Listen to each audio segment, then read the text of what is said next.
Numbers chapter 3. These are the family records of Aaron and Moses at the time the Lord spoke with Moses on Mount Sinai. These are the names of Aaron's sons: Nadab the firstborn, and Abihu, Eleazar, and Ithamar. These are the names of Aaron's sons, the appointed priests, who were ordained to serve as priests. But Nadab and Abihu died in the Lord's presence when they presented unauthorized fire before the Lord in the wilderness of Sinai, and they had no sons. So Eleazar and Ithamar served as priests under the direction of Aaron their father. The Lord spoke to Moses, "Bring the tribe of Levi near and present them to the priest Aaron to assist him. They are to perform duties for him and the entire community before the tent of meeting by attending to the service of the tabernacle. They are to take care of all the furnishings of the tent of meeting and perform duties for the Israelites by attending to the service of the tabernacle. Assign the Levites to Aaron and his sons; they have been assigned exclusively to him from the Israelites.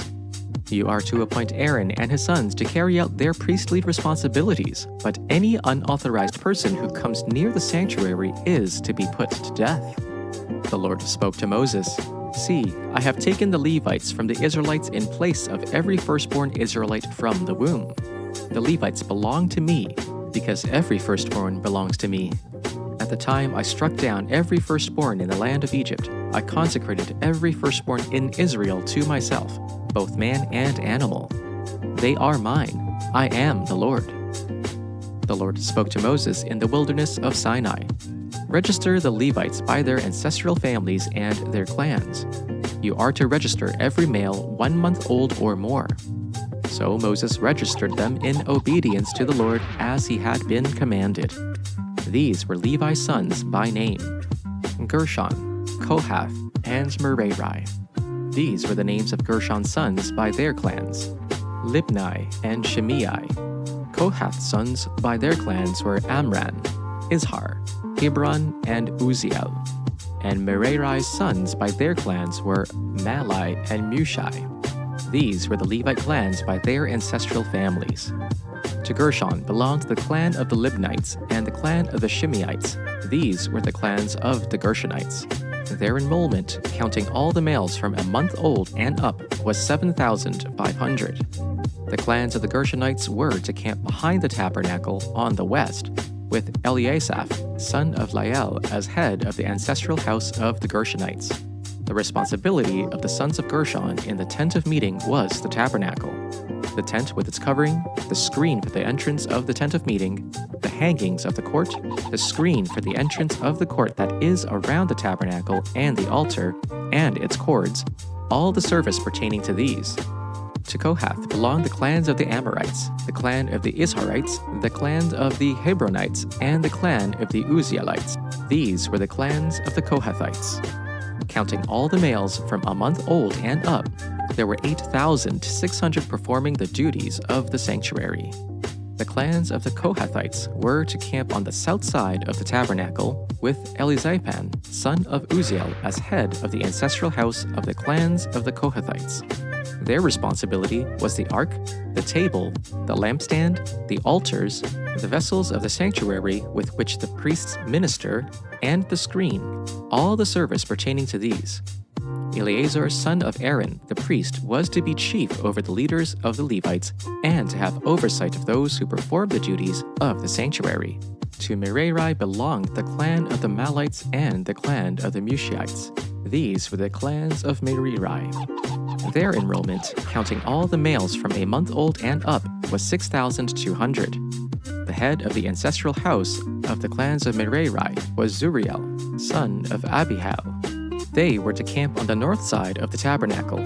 The responsibility assigned to the sons of Merari was the frames of the tabernacle, the bars, the pillars, the bases, and all their accessories, all the service pertaining to these, also the pillars of the court all around, with their bases and pegs and cords. Those who were to camp in front of the tabernacle on the east, in front of the tent of meeting toward the sunrise, were Moses and Aaron's sons, who were to perform the duties of the sanctuary, whatever had to be done for the Israelites, and any outsider who came near was to be put to death. The total enrollment of the Levites whom Moses and Aaron enrolled at the commandment of the Lord, by their clans, all the males from a month old and up, was 22,000.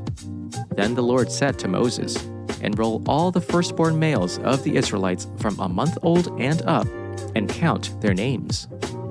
Take the Levites for me in place of all the firstborn of Israel, and the livestock of the Levites in place of all the firstborn of the livestock of the Israelites. I am the Lord." So Moses counted all the firstborn of the Israelites as the Lord commanded him. The total number of firstborn males a month old or more listed by name was 22,273.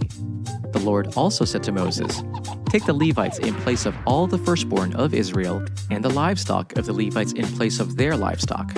The Levites are to be mine. I am the Lord. To redeem the 273 firstborn Israelites who exceed the number of the Levites, collect 5 shekels for each one, according to the sanctuary shekel, which weighs 20 gerahs. Give the money for the redemption of the additional Israelites to Aaron and his sons." So Moses collected the redemption money from those who exceeded the number redeemed by the Levites. From the firstborn of the Israelites he collected silver weighing 1,365 shekels, according to the sanctuary shekel. Moses gave the redemption money to Aaron and his sons, as he was commanded by the word of the Lord. Numbers chapter 4. The Lord spoke to Moses and Aaron. "Among the Levites, take a census of the Kohathites by their clans and their ancestral families, men from 30 years old to 50 years old, everyone who is qualified to do work at the tent of meeting. The service of the Kohathites at the tent of meeting concerns the most holy objects. Whenever the camp is about to move on, Aaron and his sons are to go in, take down the screening curtain, and cover the Ark of the Testimony with it. They are to place over this a covering made of fine leather, spread a solid blue cloth on top, and insert its poles. They are to spread a blue cloth over the table of the presence and place the plates and cups on it, as well as the bowls and pitchers for the drink offering. The regular bread offering is to be on it. They are to spread a scarlet cloth over them, cover them with a covering made of fine leather, and insert the poles in the table. They are to take a blue cloth and cover the lampstand used for light with its lamps, snuffers, and firepans, as well as its jars of oil, by which they service it. Then they are to place it with all its utensils inside a covering made of fine leather, and put them on the carrying frame. They are to spread a blue cloth over the gold altar, cover it with a covering made of fine leather, and insert its poles. They are to take the serving utensils they use in the sanctuary, place them in a blue cloth, cover them with a covering made of fine leather, and put them on a carrying frame. They are to remove the ashes from the bronze altar, spread a purple cloth over it, and place all the equipment on it that they use in serving: the fire pans, meat forks, shovels, and basins, all the equipment of the altar. They are to spread a covering made of fine leather over it and insert its poles. Aaron and his sons are to finish covering the holy objects and all their equipment whenever the camp is to move on. The Kohathites will come and carry them, but they are not to touch the holy objects or they will die. These are the transportation duties of the Kohathites regarding the tent of meeting. Eleazar, son of Aaron the priest, has oversight of the lamp oil, the fragrant incense, the daily grain offering, and the anointing oil. He has oversight of the entire tabernacle and everything in it, the holy objects and their utensils. Then the Lord spoke to Moses and Aaron. "Do not allow the Kohathite tribal clans to be wiped out from the Levites. Do this for them so that they may live and not die when they come near the most holy objects. Aaron and his sons are to go in and assign each man his task and transportation duty. The Kohathites are not to go in and look at the holy objects as they are covered, or they will die." Then the Lord spoke to Moses, saying, "Take a census of the Gershonites also, by their ancestral houses and by their clans. From 30 years old up to 50 years old, you shall enroll them, all who qualify to do work in the tent of meeting. This is the service of the clans of the Gershonites in serving and bearing burdens. They shall carry the curtain of the tabernacle and the tent of meeting with its covering, and the outer covering of fine leather that is on top of it, and the screen for the entrance of the tent of meeting, and the hangings of the court, and the screen for the entrance of the gate of the court that is around the tabernacle and the altar, and their cords, and all the equipment for the service.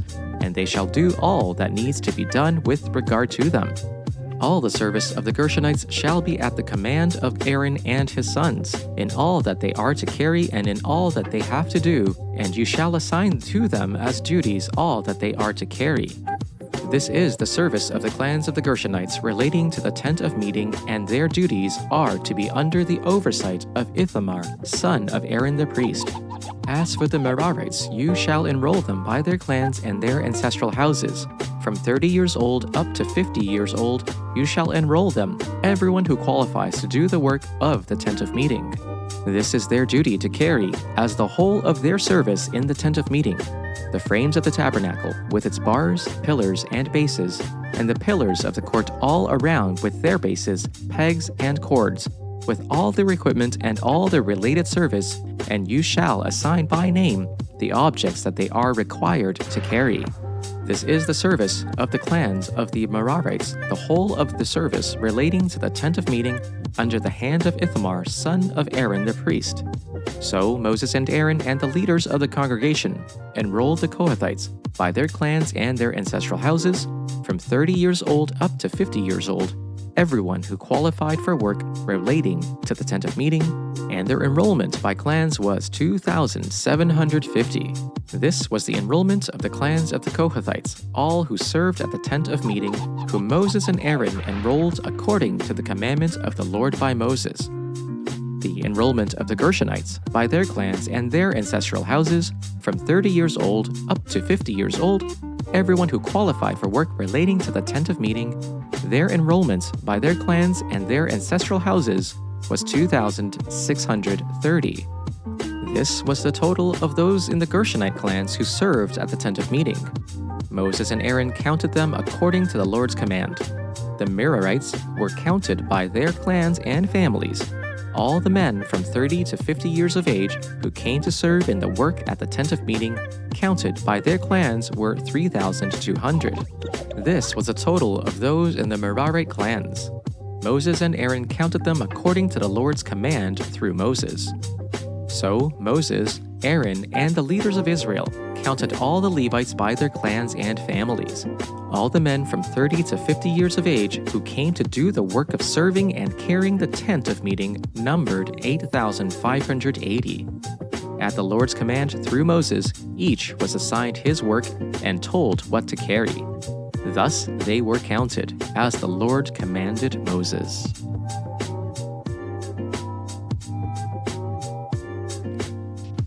Mark chapter 3, verse 22. And the scribes who came down from Jerusalem said, "He has Beelzebub, and by the ruler of the demons he casts out demons." And he called them to him and spoke to them in parables. How can Satan cast out Satan? If a kingdom is divided against itself, that kingdom cannot stand. And if a house is divided against itself, that house will not be able to stand. And if Satan has risen up against himself and is divided, he cannot stand, but his end has come. But no one can enter a strong man's house and plunder his property without first tying up the strong man. Then indeed the house can be plundered. Truly I tell you, people will be forgiven for their sins and whatever blasphemies they utter, but whoever blasphemes against the Holy Spirit will never be forgiven. They are guilty of an eternal sin. He said this because they were saying he has an impure spirit. Then Jesus' mother and brothers arrived. Standing outside, they sent someone in to call him. A crowd was sitting around him, and they told him, "Your mother and brothers are outside looking for you." "Who are my mother and my brothers?" he asked. Then he looked at those seated in a circle around him and said, "Here are my mother and my brothers. Whoever does God's will is my brother and sister and mother."